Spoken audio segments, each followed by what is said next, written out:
Positive vibes to anyone watching this podcast. Today's podcast is with Mrs. Meena Shantala. Who is she? She is you, me, and herself. Why do I say this? Because I'm sure so many of us would be able to relate to her. Have you grown up feeling inadequate, feeling that you don't fit into the beauty norms of the society? You know, like those matrimonial ads, tall, thin, beautiful. And slowly you understood how to carry yourself and bloom into the beautiful flower that you're today. Have you been in a situation where you were in two minds about your job or starting a family? How she broke it down to the basic building blocks and went ahead with her life. She owned it. And she runs this beautiful concept of Garbha Sanskar and having a vision child.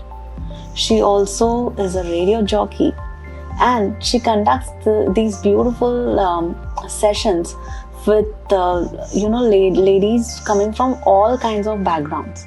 So let's hear it from her and get inspired.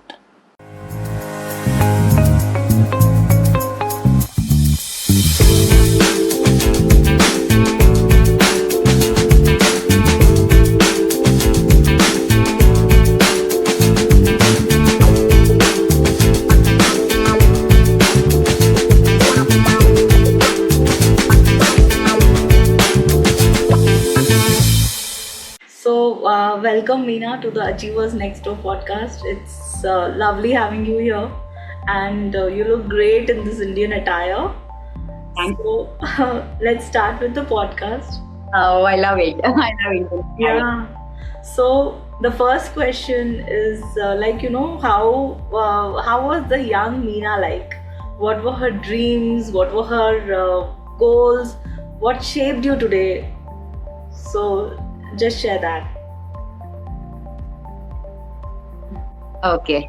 Yeah. Thank you, Aarti, for inviting me to this Achievers podcast. Actually, I don't know how much I have achieved, but by the pranamas to the Lord, I will just you have recognized me. So I don't know what all I have achieved, but still, whatever I have achieved, I owe it to the Lord and I owe it to the family. Thank you so much.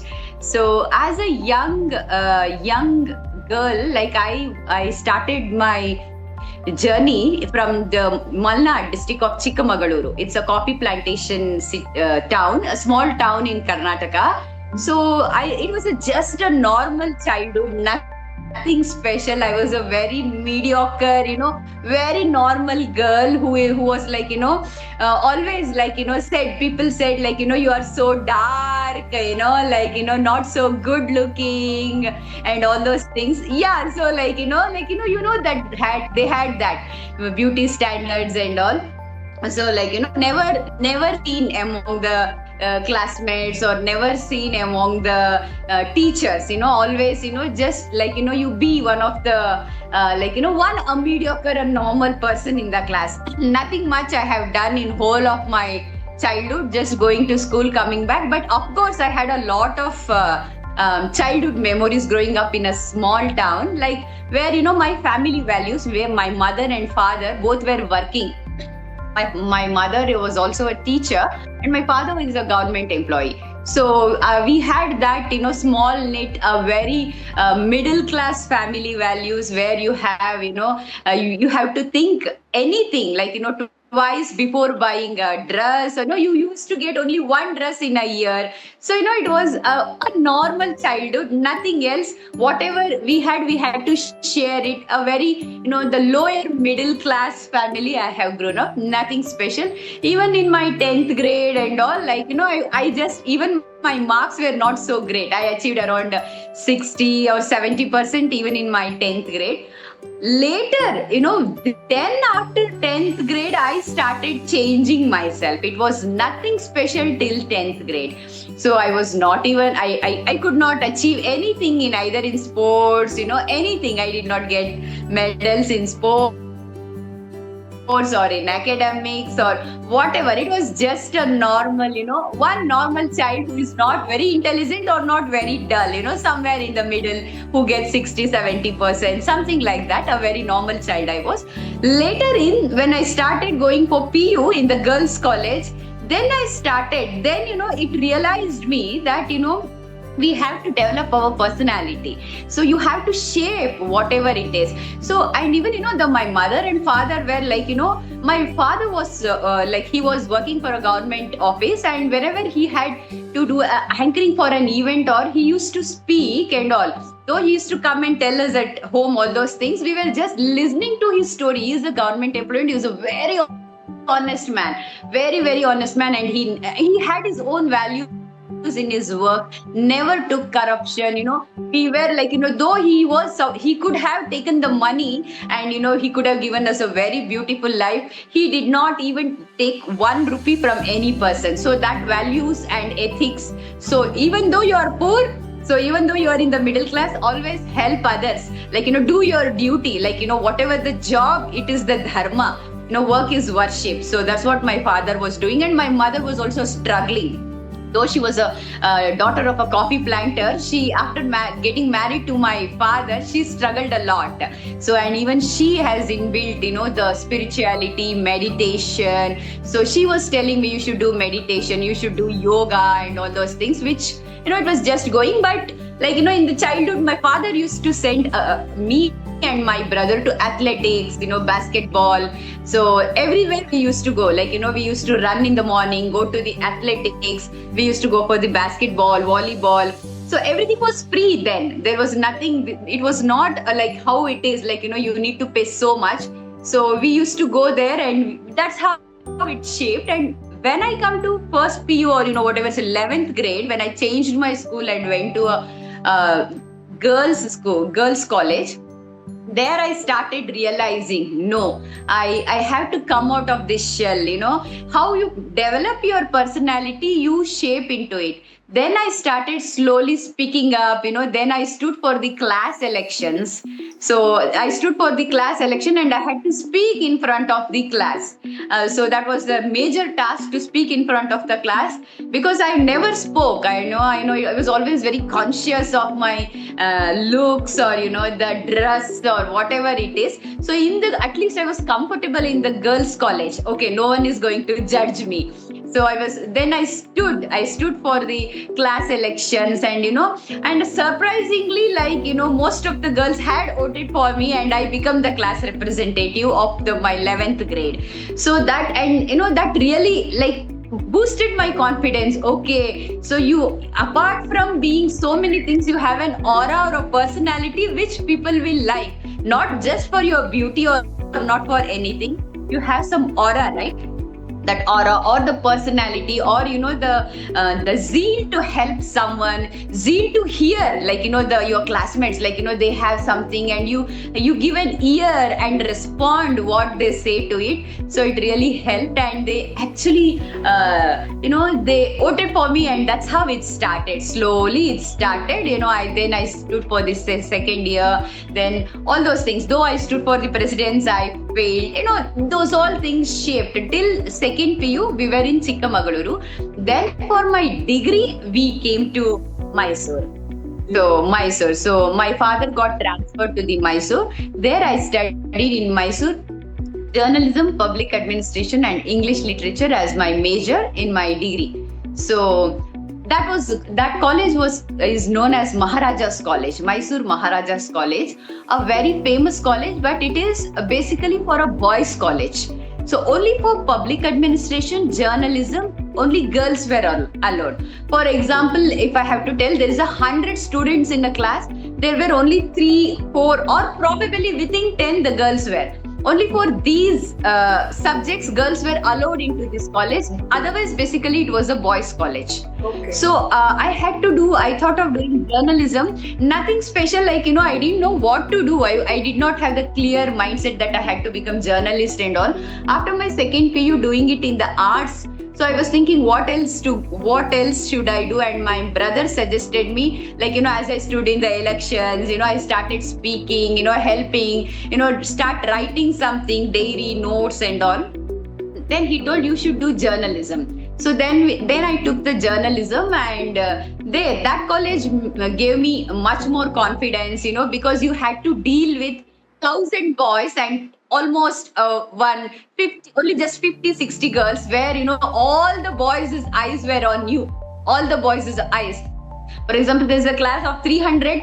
So only 10 girls are there. Among the 10 girls, the girl who speaks a lot, or the girl who asks the question, or the girl who dresses up well. So all the boys will look at you. Some will look at you with a good term. Some will look at you in a very bad term. Some will write something on the wall. Some will write something on the... So actually I had to undergo a lot of pressure, and tension, the stress. I don't know why I don't know what stress it is. I don't know, stress and all. That's the new term now. We all underwent those things, and it was just a part of it. We never felt it was a stress or something like that. There were boys who used to write the names of me on the wall, in the library, write some bad words and all those things. We all had overcome that, because there were other boys or other classmates who used to support us. Okay, so they knew, because I studied in a boys' college. All my friends were boys, in the degree, all my friends were boys. 2 or 3 girls, and all were friends. We used to sit and speak with boys. We used to go to the canteen and eat the food with the boys and all. So people used to think, those boys who could not speak with us, they used to think, oh, they are always with boys. So it is so common that when I'm studying in a boys' college, obviously I'll have a boys' friends, right? I mean, like friends who are boys. Yeah. So it actually, made them trigger them like the other boys, and they used to feel like, oh, so this girl can speak with any boy and all. But that was a phase, I was not worried at all what other boy thinks. So it is, I know what I am, my friends know what we are. So we used to go around. So that's how we completed our journalism degree. And then I went for English literature. So masters in English literature I did. So that also helped me a lot. There it gave me a lot confidence to study the novel, and study each character, the psychology of the character, the nuances of the character, how, each character, for example, Shakespeare's Hamlet or Othello, or, you study Wordsworth poetry, where he says, the nature, he was speaking about the nature, or he speaks about the thoughts, the flow of thoughts, those literates really gave me the shape. Actually, the English literature actually gave me the shape to think in a different perspective, and always say that it is not one perspective, because everyone's perspective is so different. Mm-hmm. For example, you give a flower, you give a rose to someone, so you give it to an atheist. He will just see it as a thorn, and he says nothing special. You give it to a devotee, he says wow, this rose is so beautiful, I should offer it to the God. You give the same rose to a biologist, he will dissect it and he will say, this is the petal, this is this is that. So each one will have a different perspective. So it's fine, it's different. It's fine to have a different perspective, but it's finally it is all the combination, and it's all the cooperation, and you go in sync. So that's how it been, Aarti. Okay, great. So I think you have faced a lot of gender discrimination, and then the beauty standards what people have. So you've left all that behind you, and now you've I would say what word I can use, you have bloomed into such a beautiful flower now. So now the next question is about you going to Japan. So there, I know that when we were speaking before, you became a student at the age of 27, and then you were also in the school with some school kids. So just talk about that. Yeah. Yes. After my master's, I started working, right? I started working in a newspaper. Then I went for a college as a English lecturer in a college, Mahajanas Law College. I was teaching law, English for the law students. Then again, I left and went to the journalism field. Then I got married. So after I got married, my husband got transferred to Japan. Okay, so I went to Japan with him. So I never dreamt that, I will go to Japan or, I will live in Japan and everything. It just came with the flow. Okay, so it just came with the flow, so we got married and we came to know that we had to move to Japan. So we went to Japan and so you know how Japan is. Japan is a country where people doesn't even speak one word English, like a very basic words like, school, hospital, park. At least here we ask where is the school or where is the park, where is the hospital, cycle. Such things anyone can answer. So those words were also not there in Japan. Everything you had to learn in Japanese. So when I went there, first 1 week it was fine. Okay, new country, wow, nice. After 15 days, you started feeling, you get boredom because everything is same in Japan. Everything is same. You go to any city, this city is not so diverse as India, right? So everything it goes in one frame. So you get to know oh, what is this? Only this much. So then I thought my husband used to go at 6:15 in the morning and he used to come 8 in the evening. So I was feeling so very, very don't know what to do, and the internet was not so much like this. But so I was really not able to spend time. I told my husband I will go back to India. I can't stay here. Then he told, I thought I have married a very bold girl. It's not even 15 days and you want to go back to India. Do something here. So he told me you should find something wherever you are and try to be I thought you try, you create something, you should spread something. So you're speaking of going back to India. So I thought, yes, what he's telling right. So it is you have to be happy for no reason and you have to create happiness for yourself wherever you are, whether you are in Japan, whether you are in India, wherever. So I thought, okay, let me see what can I do. And someone invited us for the dinner on the night. So there were also many Indians who had come with us. So one of the Indian had 2 children, one was going for 6th grade and one was in 4th grade.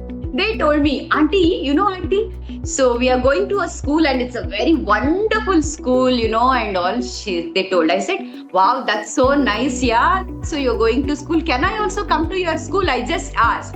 So they said, auntie, it's only for small children. It's a school, typical school. I don't know whether you can come, but you can come. If you want, you can come. So what happens in Japan, for example, one area or, one community will go to school to the same community. You have one area, one sector.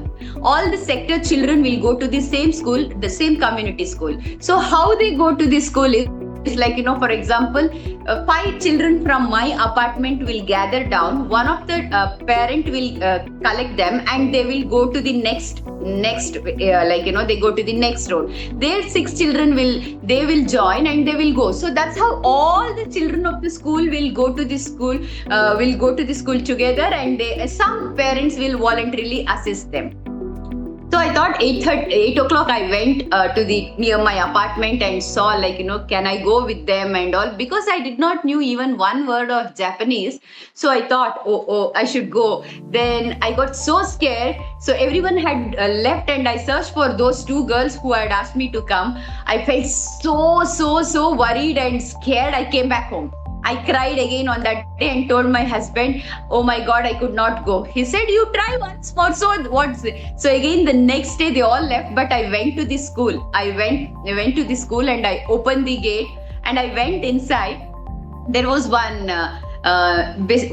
teacher who actually knew English. Her name is Tsukiyama. She came and asked me, what do you want?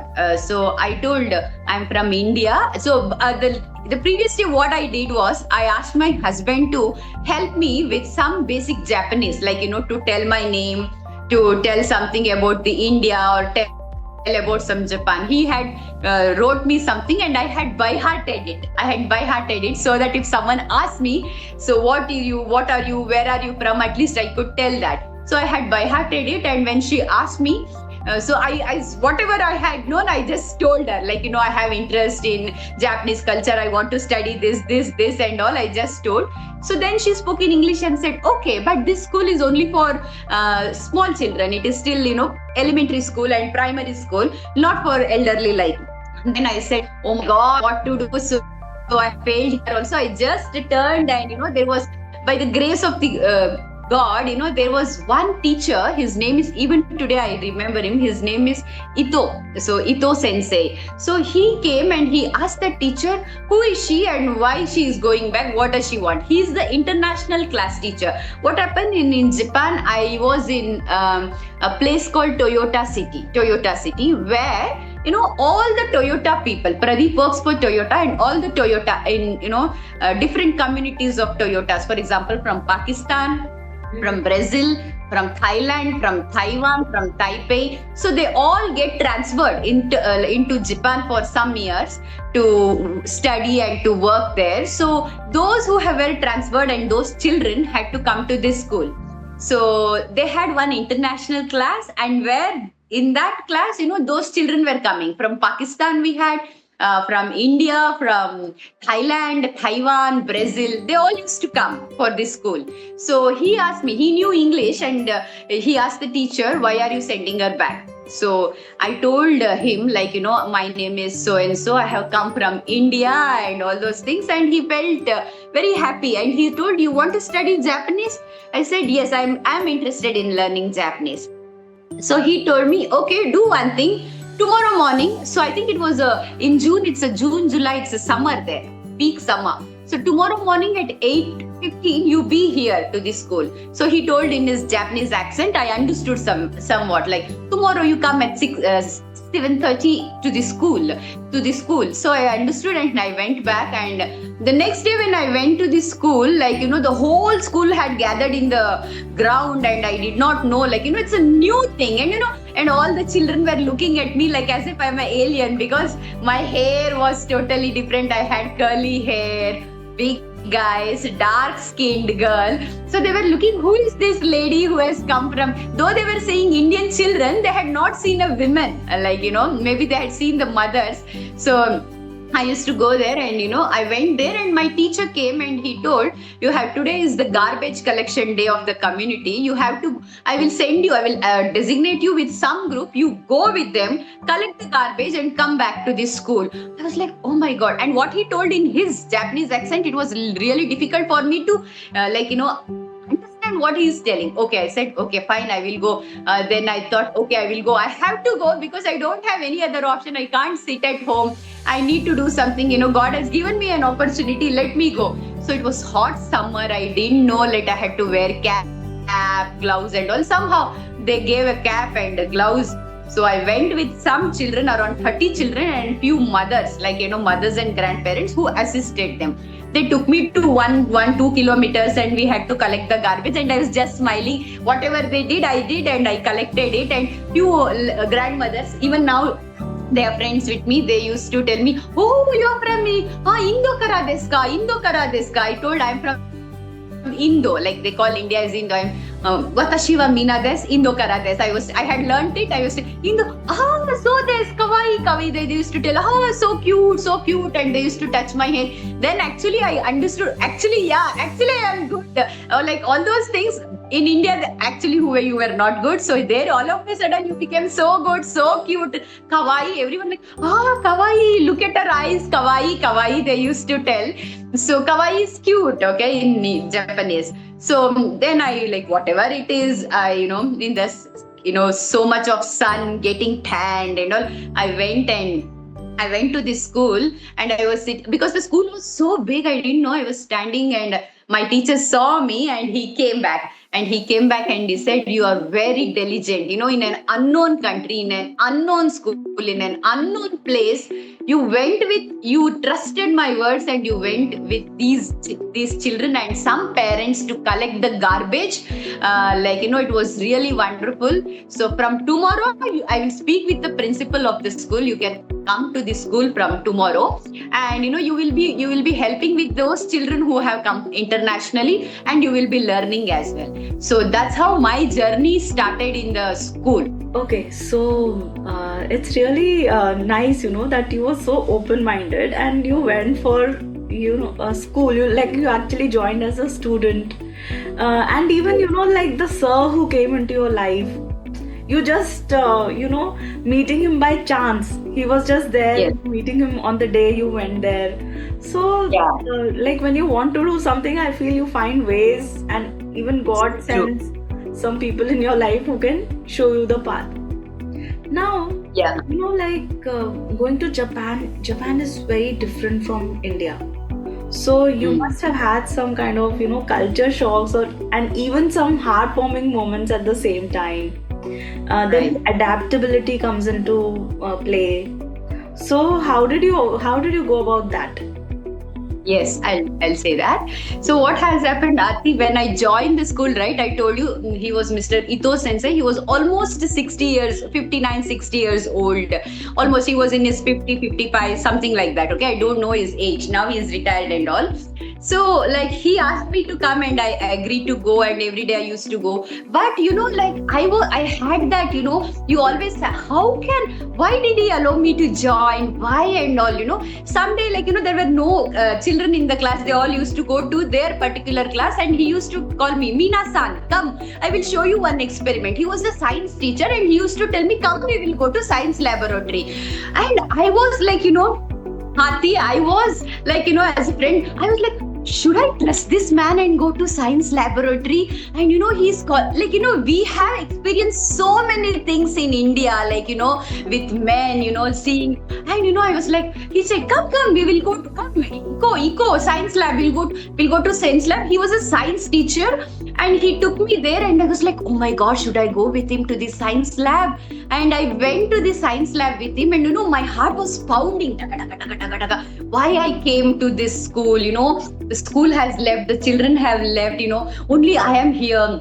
And few teachers are here, why I came to the science lab, what something goes wrong, my heart was pounding. But that man, he taught me, he thought I'm a small little girl who is so curious to learn everything. And he took one experiment, he took this, he put this, and he like, yay, you saw it is very nice. And he clapped like, Amma, oh my God, Ayyo Devare, what is this? What is going into my head? Ayyo Rama, what is this? What am I thinking? And what is he looking at me?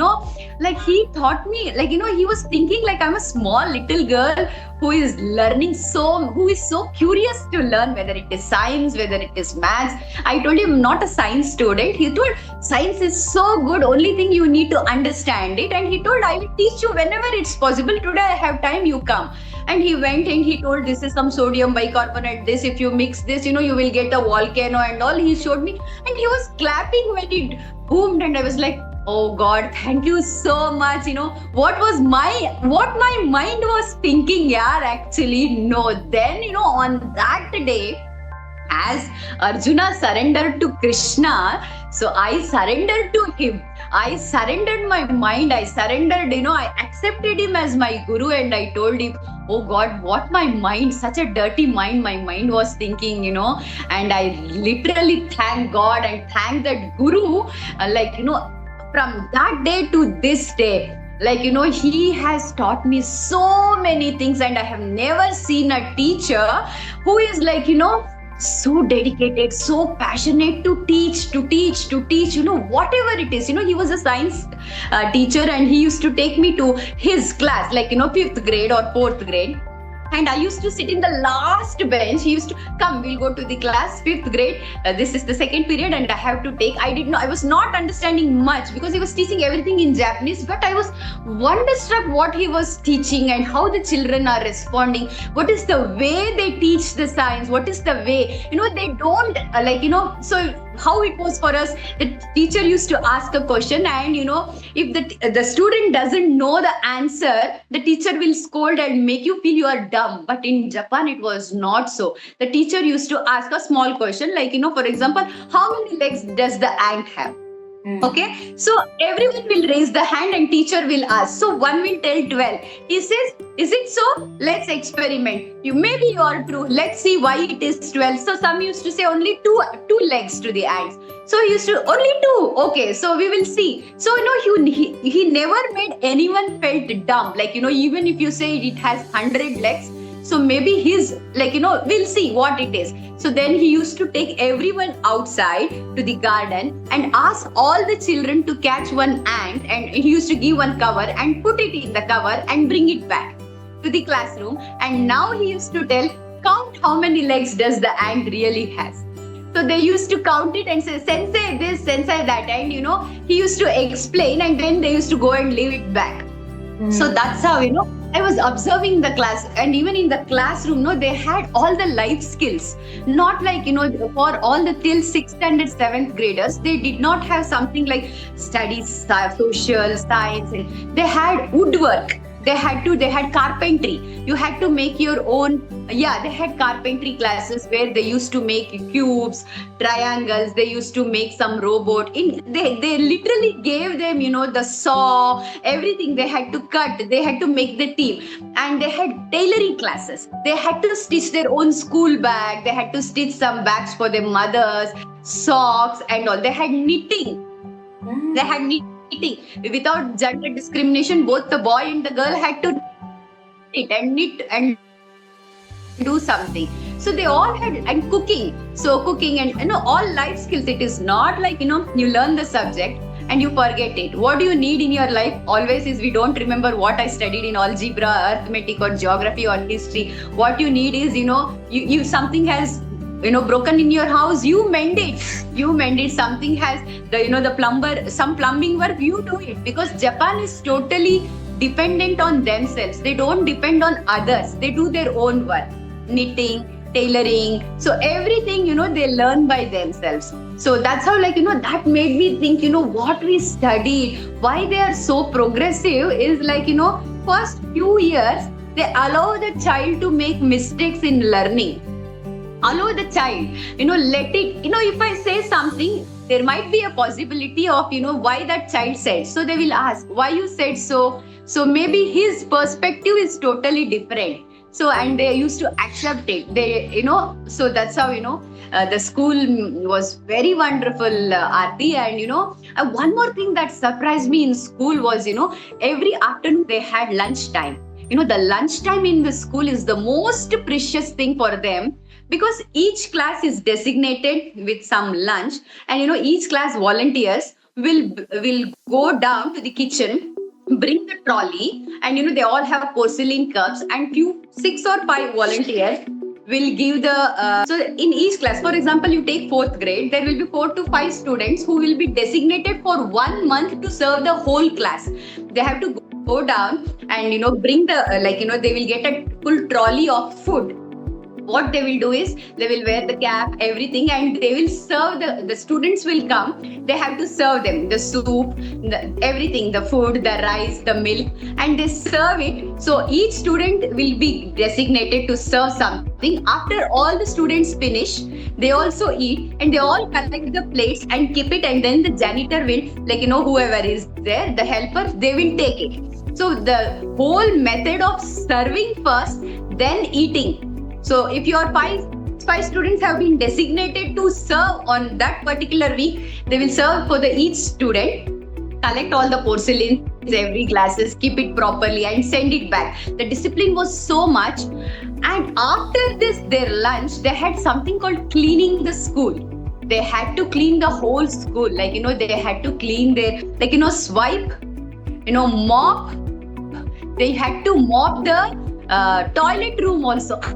I was so surprised to see, all those students, they used to literally, wash the washrooms, all the toilets. And I was taken aback. They used to floor the, corridors were mopped, and the kitchen, the windows were dusted, all the whole work. If you go around 1:30, though they have their community helpers or the school helpers, it is their task to clean the whole school.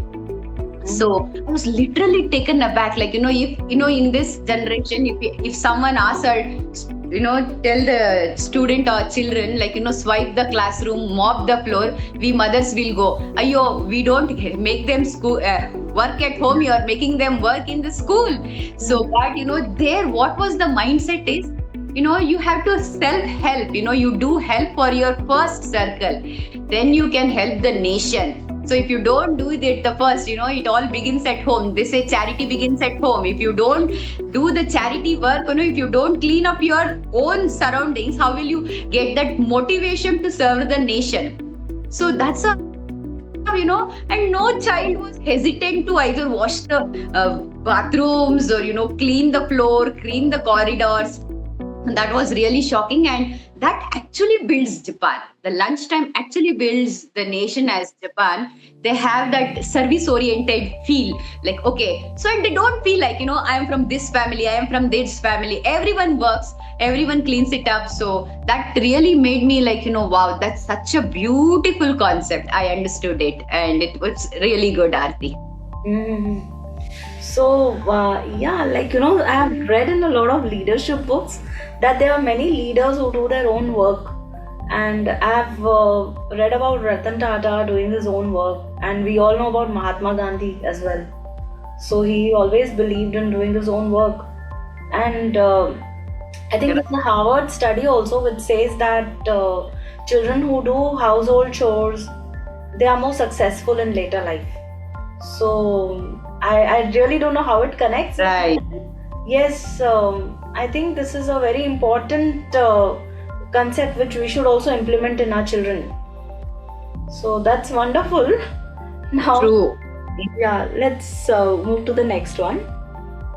So, cultural shock, you told me how I adapted to the culture and all.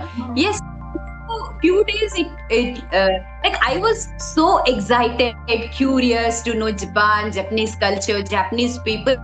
I was so open-minded, and everything, it was like me for Alice in Wonderland. Everything was so good, everything I started accepting it, and the people of Japan are so humble, so humble because they live in an island, right? They don't know when tsunami hits, when earthquake hits, when some volcano happens. It keeps happening for them. So all the people are so much revered to the God. They always, before eating each one piece of bread or one piece of meal or a fish, or they say itadakimasu. That means thanks for the meal which have been provided in front of me. Not once, even in the breakfast, in the lunch, and during the dinner. Even if you give a cup of coffee to them, before drinking a sip of coffee, they say itadakimasu. They bend and tell, thanks for the meal. I'm taking this meal by the grace of the Lord because I have got this opportunity to drink. I don't know whether tomorrow I will get it or not, because the natural calamities are so much in Japan.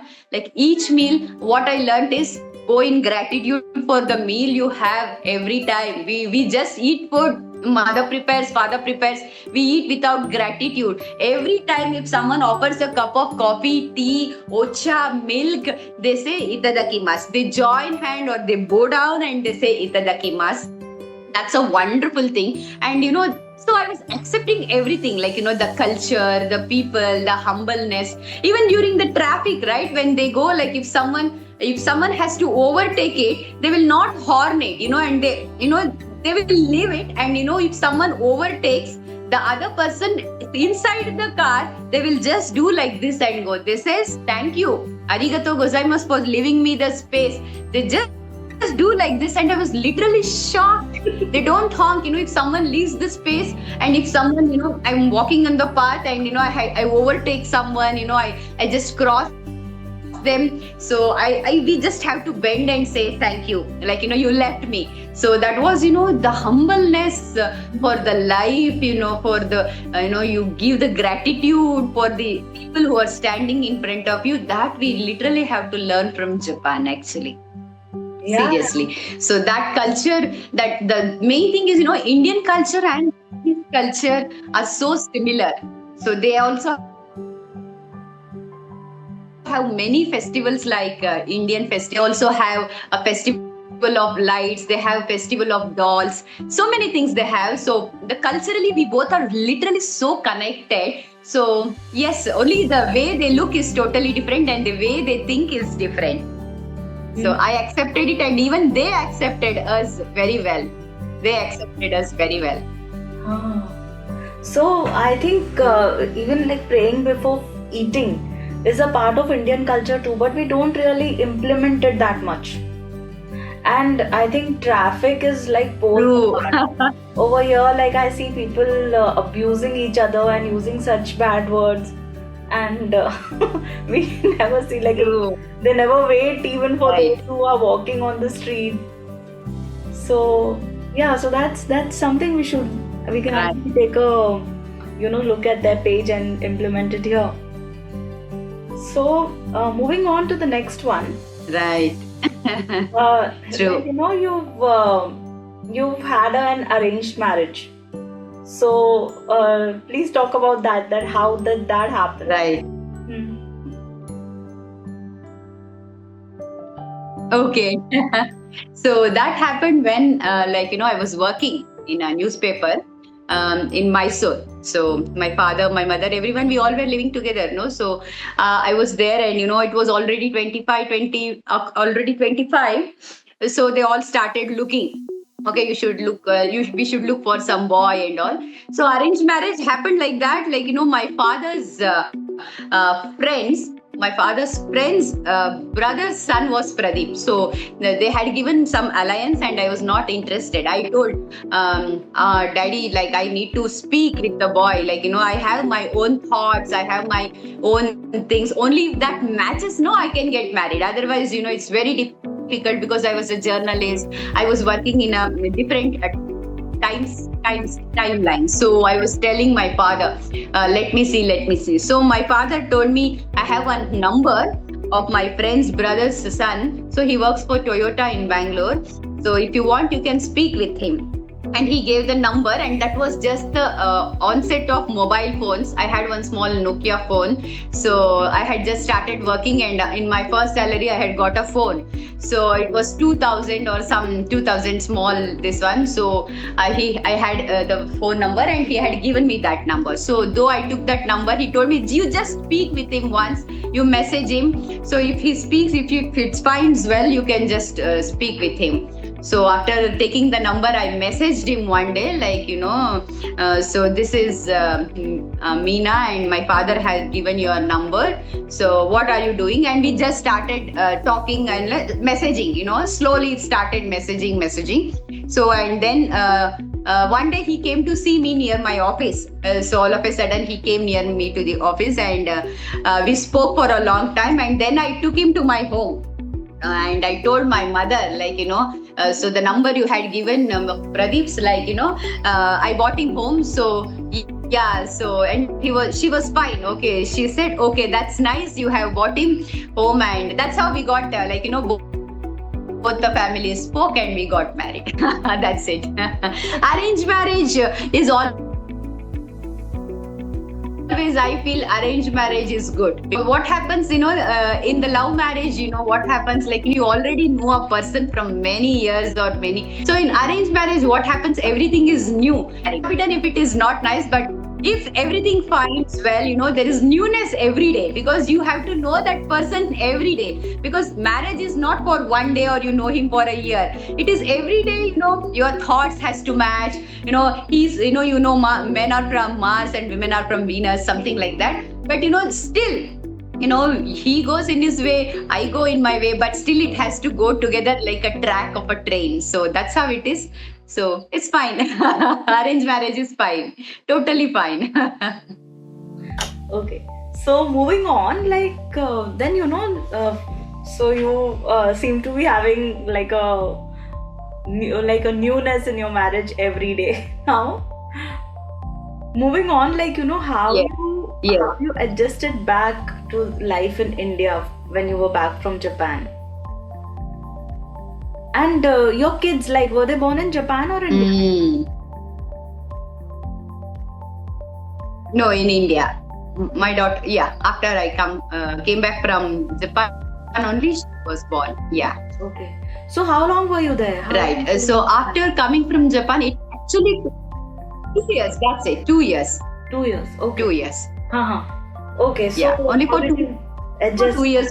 And so yeah, so the intercompany transfer from Toyota. Mhm.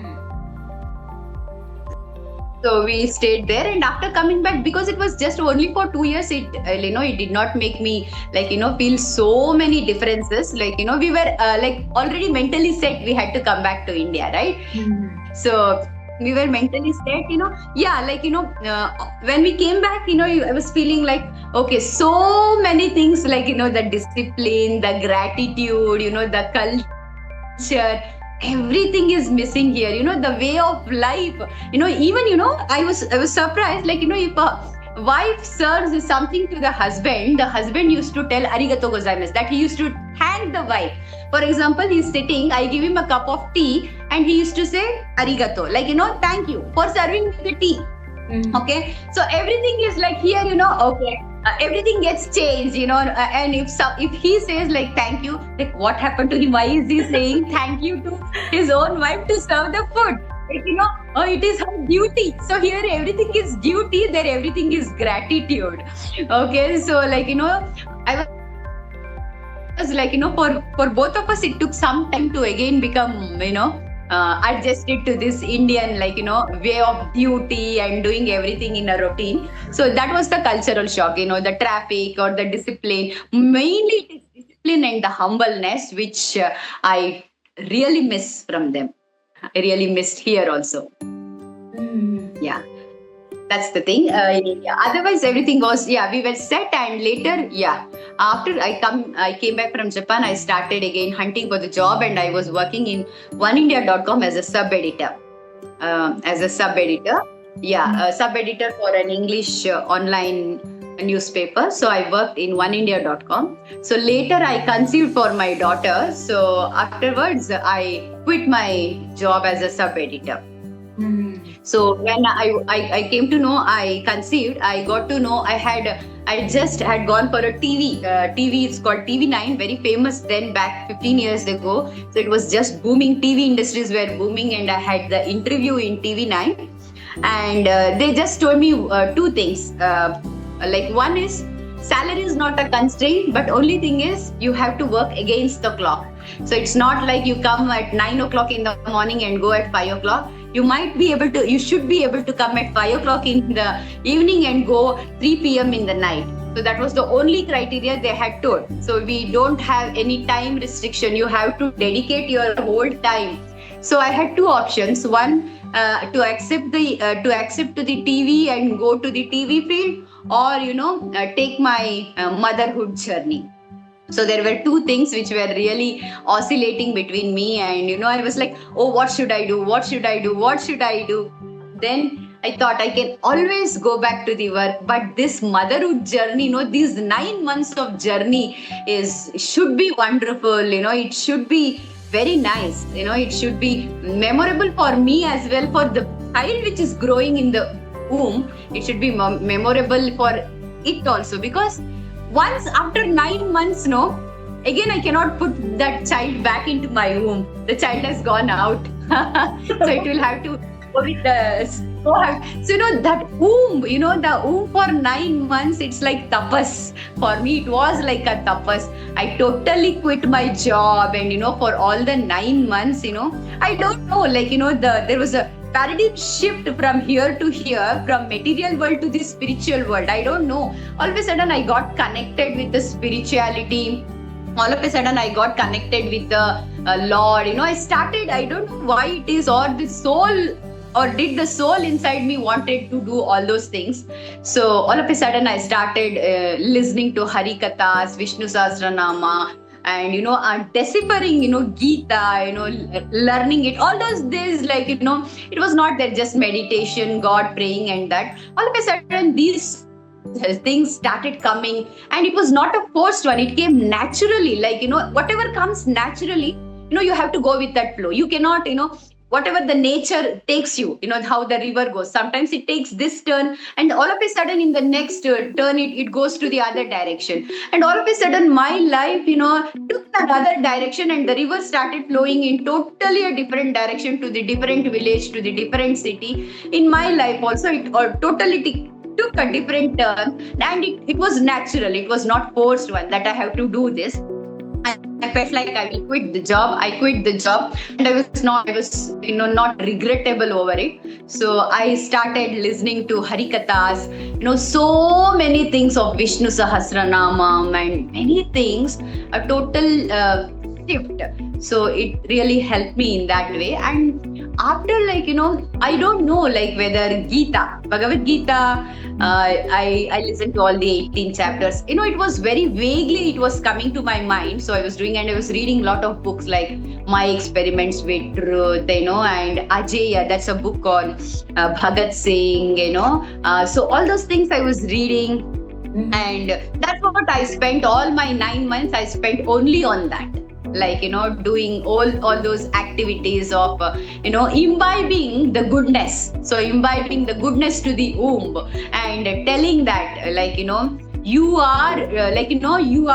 you should be born for this society, not for as an individual. I will dedicate, I want you to give something back to the India, especially to the India. Something give back to the world, not just as my child. It is like when you make it as my child, it is over possessiveness, or it will be very self-centered activity. When you give birth to I don't know what they will do, no expectations. But my feeling at that time was, the child, whether a boy or a girl born, should do something good for the society. So that was my only intention, be like Arjuna, or be like Krishna, or be like Dharmaraya, whatever it is, do something good.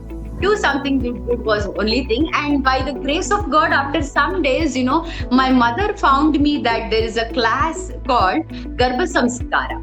So where they teach, but by that time my daughter had already was born. Okay. Had already born. So my mother told me about some Garbha Samskara program which was happening, where they teach the how to develop the 9 intelligence of the child from the womb itself. So I was not interested in the 9 intelligences, but though as she was already born, they said from 0 to 8 years of age, you can literally change the way the child thinks, and so I just went for the class. Me and my husband, we went for the class. She was a very small girl, maybe she was 6 months old, though she was born. So we went for the class, and we experimented on that. The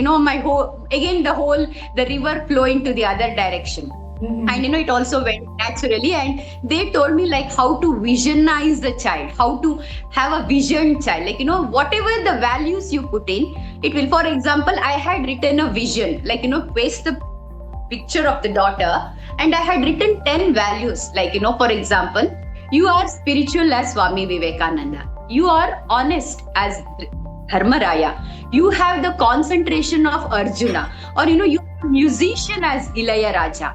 You are the something, I attributed 10 values, and I'm not telling you will be, I am telling you are. You are. So you are.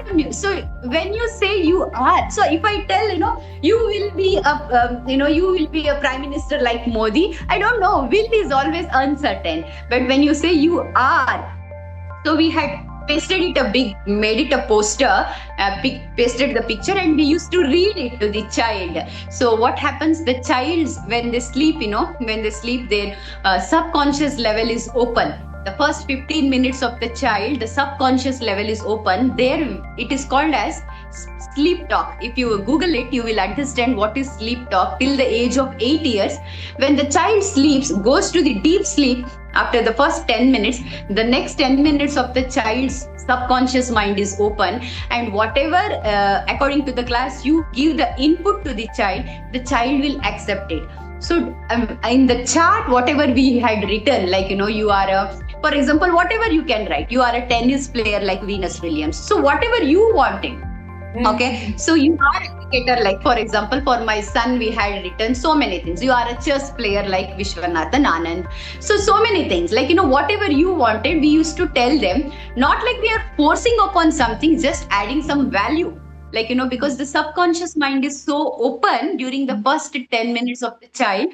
So we used to do that. And, by that level, like, I don't know, it actually clicked for us, it clicked, whether it's a vision or a sleep talk or recognizing 3 languages at the age of 3. So 3 to 4 languages, not recognizing in the sense, recognizing the words.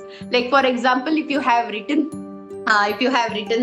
flower, lotus in English, Kamala in Kannada, and Kamal in Hindi. And she used to, if we ask them at 1.5, so give me Kamal, she used to take the Hindi word Kamal and give. So if you ask where is lotus, pick the lotus word for us, she used to give us lotus. So, and the same thing we experimented on all the 196 countries, like, taking the flags and just asking her, can you pick where is Ukraine? So she used to give the Ukraine flag. We used to ask her, can you give me where is Nepal? So, and the only, so how she remembered is only flag in the entire world which has a triangular, triangle shape flag is Nepal flag.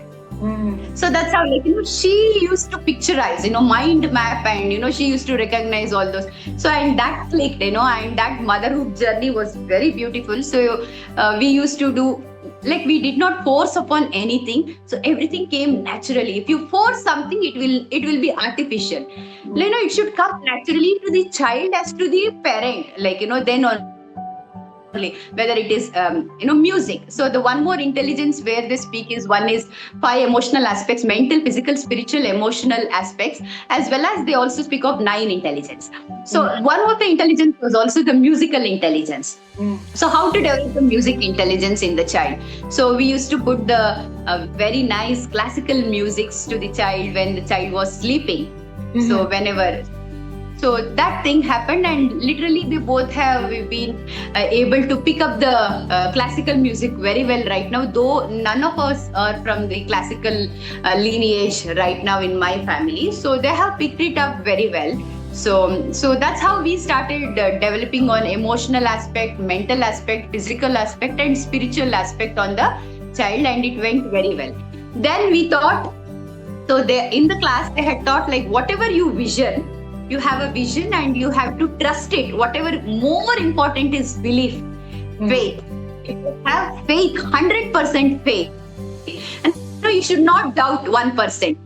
So if you have to jump for something, you have to jump 100%. Even if you jump 99%, you will fall. So you have to jump. So they asked. So then we thought we will have one more child, and we named him Daksh.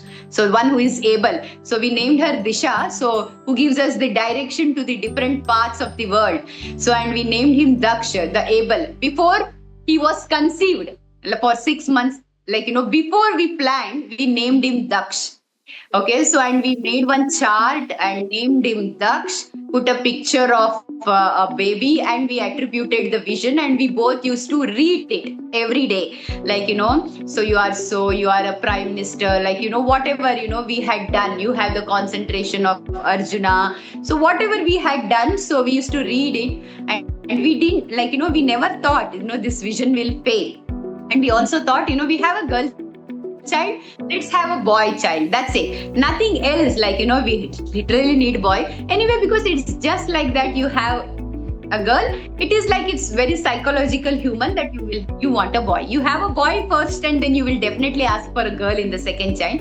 So we just we made him Daksh and all. So, and he was born as baby boy only. So that's how motherhood journey went on. And I also took them to mother toddler classes in here only, which helped them, where they develop the different intelligence, as I told, with hands-on activities.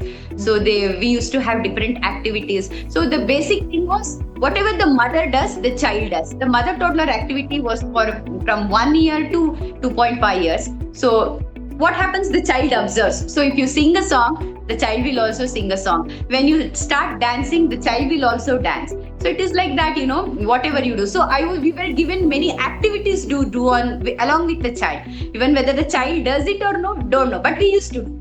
For example, in a cup of bowl, you mix rajma and some other, groundnut, and you keep 2 cups, and you take out the rajma to 1 cup, and you take out groundnut to 1 cup.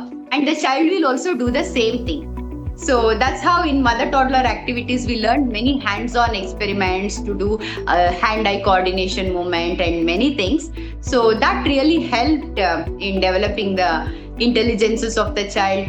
Right now all the children are very intelligent at this generation. So I don't think intelligence is very important. For me, what is very important right now is the values, or what you give the culture, the values and the culture, or the much more thing which is very essential in this world is the spirituality right now for this generation who have been over obsessed with the gadgets right now. So somehow, because now my daughter is in teens and my son is 11 years old, so it's very difficult for us to take them out from the gadgets. So how do you engage them is through these activities which we have given the roots. Now they have to grow, that's it. We have given the roots, we have nurtured them, we have watered them, we have given them the sunshine.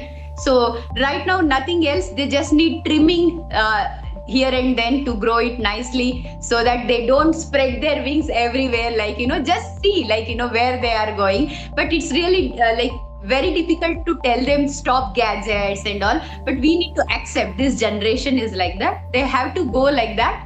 So that's how it is, but the roots are very important. So that's what I learned from this Garbha Samskar program. So whatever you have given in your Garbha, it's very natural what happens with Abhimanyu or what happens with Bhakta Prahalada. So yes, so that's what it is. So I believe you also conduct these classes, right? Garbha Sanskar and mother toddler sessions. I was working in that same school as a mother toddler teacher, and whenever our teacher was not there, I was helping the other mothers who were planned to conceive and who have conceived, to tell them. Okay, so and after I finished the course of mother toddler for my children, later I started teaching for mother toddler for the other parents who used to come and guide them, and I taught there for more than 3 years as a mother toddler teacher, and 1 year as I was taking that Garbha Samskar program and all those things. I taught and I guided few parents whatever I knew. So and maybe it has helped them a lot. So that's what I believe. So right now I am not going there as of now, because whoever calls me or whoever needs guidance, they call me and I will give them the full guidance, like how to take a vision child, what are the samskaras they should give it in the Garbha. So and all those things I will help them with those things, and nothing is I don't charge anything, or nothing, is just out of the free will, I don't I just tell them. Right now if someone wants to ask what are the concepts and what should we do, so I teach them, because we need children who can give something back to the society. So, if everything is fine in your pregnancy, where you give samskara, among the many samskaras, Garbha Samskara is one of the basic, the roots. So you give a good children to the society, that is the best thing you can do as a mother, So Shivaji's mother was so proud to give Shivaji, right? So if someone asks me, I will definitely guide them, help them. And no charges for them. I don't know how many other institute may take, but for me, it is the divine work, which God has sent me naturally with all those things, and I will guide them. Whatever I know, I will guide them. That's it. Wow, so that's what is all about. Society surely others like you who can, So see, everything we can't value with the money. So there are many things which cannot be valued with the money, and this is the one thing. So if anyone needs guidance, so what should be done, what anything, I'll just guide them. That's it. All right, that's great. So you wear so many hats.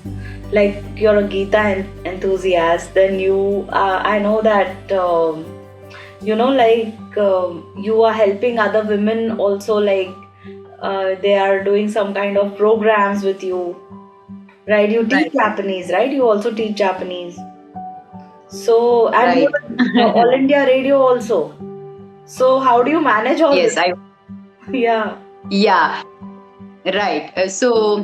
One thing I really wanted to tell you about is the women's organization which myself and my friends started. So it was called as Beyond Beautiful. So the main concept of Beyond Beautiful is to bring even the lower middle class women into the main strata, or to give them a platform where they feel, yes, I am confident, where they feel, after giving birth, to two children or three, they get cocooned themselves in the house, only taking care of them. But you tell them, yes, you can come out of this, and you need to, you are confident, you can achieve so many things. So that's how we started Beyond Beautiful women's organization, where we started first we wanted to tell the mothers, like, how to bring the mothers out. They can only come out when you ask their child to come. So all the mothers are so enthusiastic that that child should get the platform which they haven't got it. So what we did is, like, we first started with the children's fashion show. So, and it was for the children who could not afford 50,000. If you go for any institute or if you go for any agency, they will charge you so much. But we thought we should give chance for all the children who wants to go a stage or a ramp walk, and everyone cannot afford it. So we just advertised telling we will be having one children's fashion show in our area. Those who are interested can just register for us, and the fees was very nominal, not even 1,000 rupees. With we giving them the training, we giving them the idea, everything. That's only for just so that you have some value for your time and work, and the commitment to be shown by both of them. So we just charge them, not even, I don't remember, I think it's just 1,000 rupees or something. So, and we had more than 150 children who took the registrations, and we all taught them how to walk, how to be how to give the stage, how to do the confidence, how to you should give the eyes expression, the body language, everything we taught them with the one workshop. And mothers who used to bring the child to that fashion show training, they were like, hey, now can we also walk something like this? And they were like, they got the confidence. Arey, my child is walking, why can't I walk? I had that dream. We were seeing all those celebrities walking the ramp, and we had that wish in the bucket list which never popped up. And that's what we also wanted, that women to come out. So how you bring the women? You bring the child first, and the mother comes to the practice, mother comes, brings them, then you gain the confidence of the mother. Why don't you walk? You help the child in the home to walk.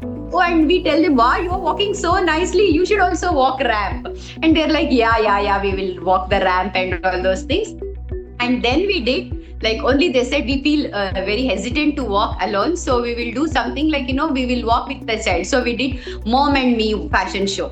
So where there also we had large number of participants who walked the stage. It was a real, we really made the stage as if it's a big event, where they have it in Paris or Lakme fashion show. We really built the ramp, we bought the judges, we gave them the different themes, we gave them the grooming session, everything. That also went very well. That was all before the COVID. And then we had a program called Stunning in Sari. That's only after you walk with the moms and your children and all. Then we had you alone come now. You can come out of your child and all. And we had some program called Stunning in Sari, where all the women could drape themselves in however the sari. Some wore half sari, some wore Kurgi style sari, some wore Gujarati, Marathi. So Stunning in Sari, we had a program. The turnout was very good, and all the mothers enjoyed a full day with us, and they literally thanked us and told us, the programs like this where we give them many to speak up, to show their talent, if there is an entrepreneur, tell them what you are doing, your business, so that the other women will help them. You are doing some business, you tell, you introduce yourself what you are doing, and we will help the other women to go and buy from wherever you can buy from this lady, right? So that's how you build a community. So that's what we did. And then we also did a Women's Day program. So that's how we kept doing. And whatever we, after the full, whatever the expenditure we finished, whatever was left, we spent on old age homes, and we spent on orphanages. So that's what our main motto was, to bring the women. So that was before COVID. So and after COVID also we did one program, and right now it has literally taken a step back, because all my friends' children are are in 10th grade, PU and all. So we have taken a break, and we will be starting it very soon again. Amazing. That's what Beyond Beauty. So it sounds Thank you so much. Wonderful program, and I think it should be there everywhere, so that Yeah, we can enjoy. And as you said, the strategy to bring women through their children. So right. that's one of the best ways to get them out. So True. So this sounds like a wonderful program. Right. It was a wonderful program.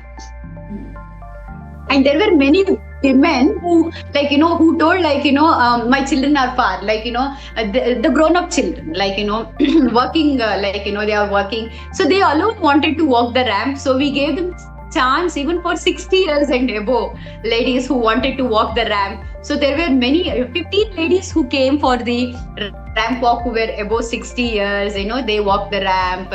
So it was a very nice feeling for them also. Why always that beauty standard of those who are tall, slim, they should only walk the ramp. We embrace the beauty with all its size, no shape, size, everything. So that's what, 5 fingers are so different. And so that's what beauty comes in all shape and sizes. So everyone walked and they were so confident. That's all it mattered. True. That's really beautiful. Yeah. So, right. How do you encourage women, who need to reboot their career, or they want to pursue some passion of theirs? So how do you, what guidance can you give to them? Yeah, so what we mothers feel first we sacrifice, we sacrifice our career or whatever. Then we start feeling guilty, after some years. Oh my God, we have also studied so well. We have so much of capacity, but we have once you start feeling that, because once your kids grow up, right, then they have their own world, then the mother or a woman might start feeling, okay, when should I look for something? But I say any age you can look for something, and there are ample opportunities around. You just have to open your eyes to see where the opportunity is. So you will, whatever in your field you can grow so well, but just you need to have the nose for the news. You keep looking what is my field. I told you I went to Akashvani at this age. That was my start career. At this age, when I'm almost 43, 44 now. So I picked it up because my children are grown up now.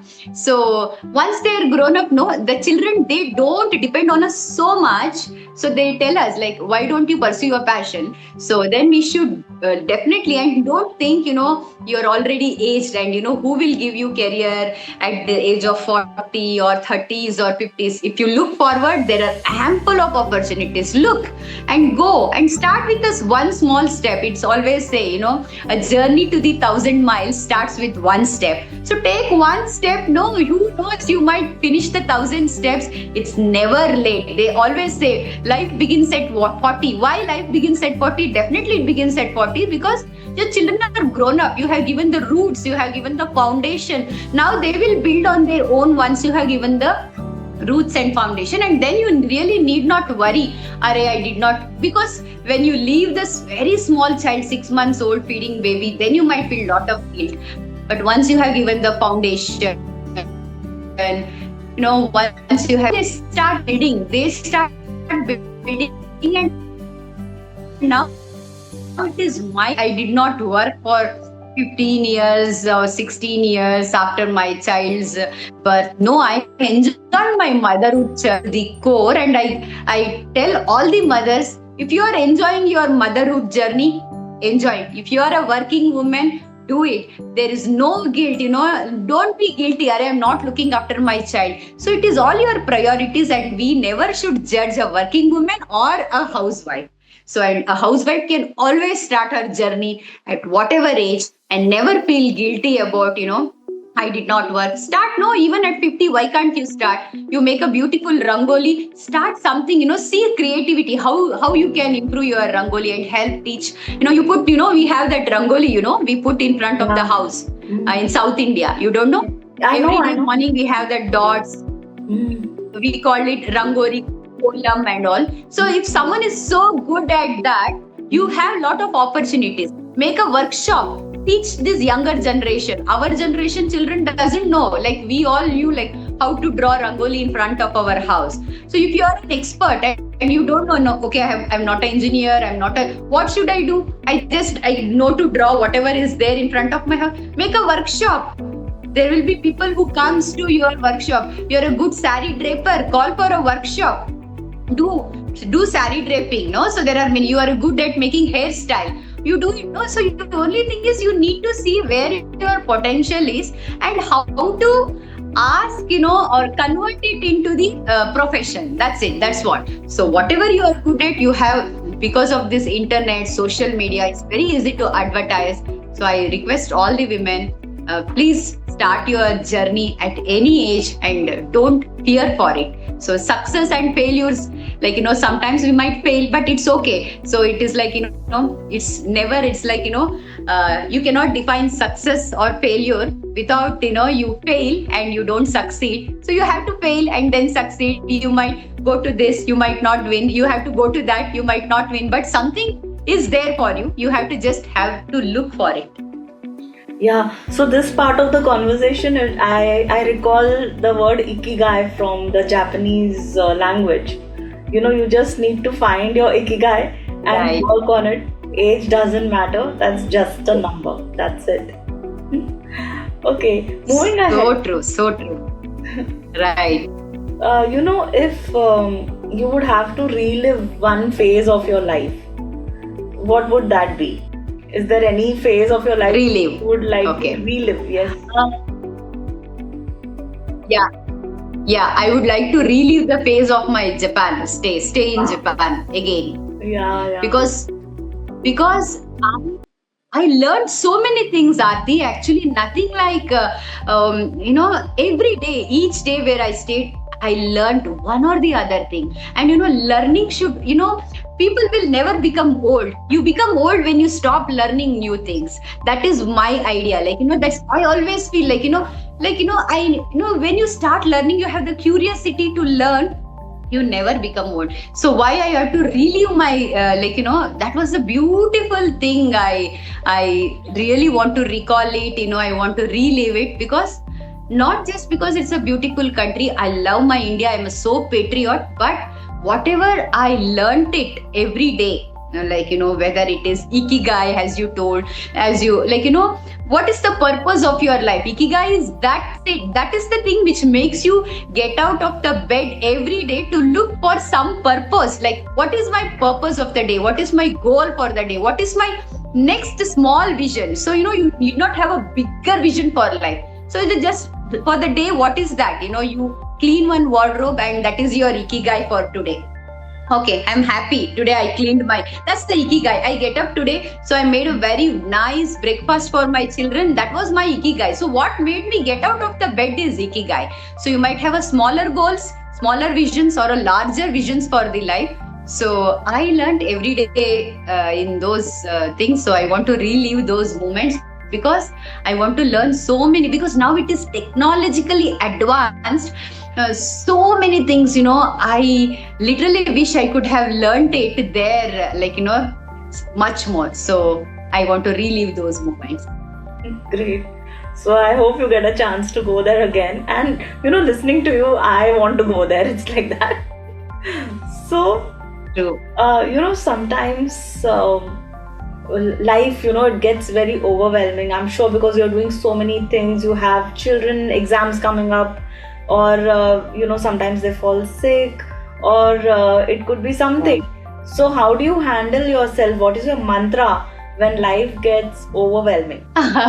No mantras. See, sometimes literally we nothing is in our hands. We say, like, even in Gita, even a small grass cannot move without the divine intervention. So when life becomes overwhelming, and just sit and just pray to the God, like, let everything go in the flow and leave it naturally. So we literally can't force anything. Like, you can't force upon your ideas, ideologies to your own husband, to your own children, or to your own anyone. So, like, just leave it as it is, and give it a pause. Like, everything will, once the river is, whatever the pond is, like, as we keep on pouring it a stone, it will create the ripples.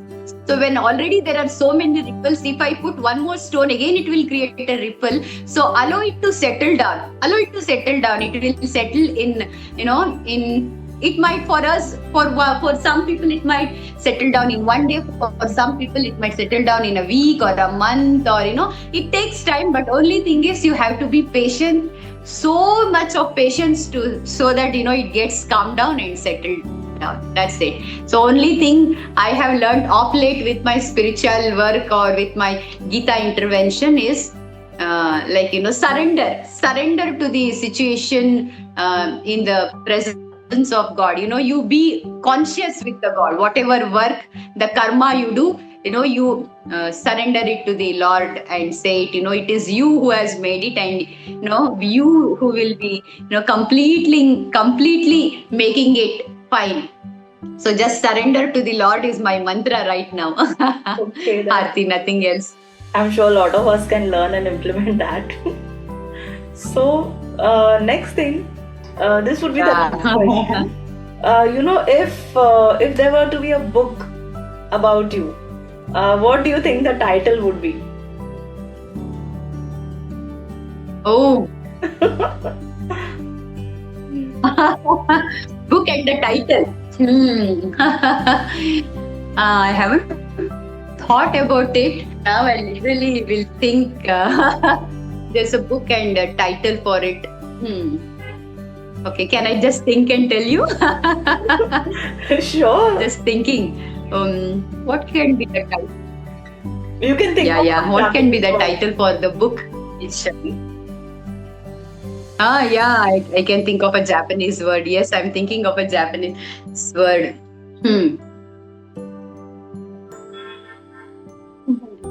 Many things, actually. So one is, I can literally say, like, the name of the book would be Beyond Beautiful only, because one is because it is not, life is not about standardizing something, or life is not about one perception, and it's not like you always do one thing. There are many, literally you can take so many roles, and as a mother you take so many roles, and life, for each one of us, life is different, right? For you it is different, for me it's different. And it is pure, like, beauty, grace, everything. So I would like to say it as Beyond Beautiful, and I would like to say it as arigato. That is thank you. Arigato gozaimasu is thank you in Japanese, which says, like, we should be thankful for everyone in the life. Like, be thankful for the teacher, be thankful for your parents, for your husband, your children. I always feel like, God comes in different ways. Like, for example, if I'm having a toothache, so much of toothache, and, for me on that day, the dentist, I look dentist as a God who came into my life. Yeah, so because without his intervention on that day, my dental problem would have not gone. So if, on another day, I am in a, working space, and, someone comes and helps me at the final stage. So for me, he is God. Because, for that, at that moment, he comes like a divine intervention, help me solve a problem, so helpful to me. And, when I travel in a metro, so tired, a old person gets up and gives the seat to me. For me, he is a divine intervention. So I say, arigato, arigato is thank you so much. in gratitude for everyone. I actually literally thank my maid also. Like, she comes in the morning, she sweeps the floor. I'm arigato for her also, because if she doesn't come, my home would be helter skelter. So I would like to say it as arigato, so that, in gratitude for everything around me. So that's the thing. So I would like to end now and say arigato for being on the podcast. It was wonderful having you and got to learn so much from you. Thank you so much. Thank you, Aarti. Thank you so much. Same here. You were like, almost like I felt like, I'm conversing with a very old friend, I could tell everything, like, no hesitant to speak with you, because you made me comfortable so much. Felt like, my old friend is, we both sit for a cup of coffee and we spoke on so many things. Thank you so much. Arigato. Arigato. Bye bye. Yes. Bye bye. See you. See you.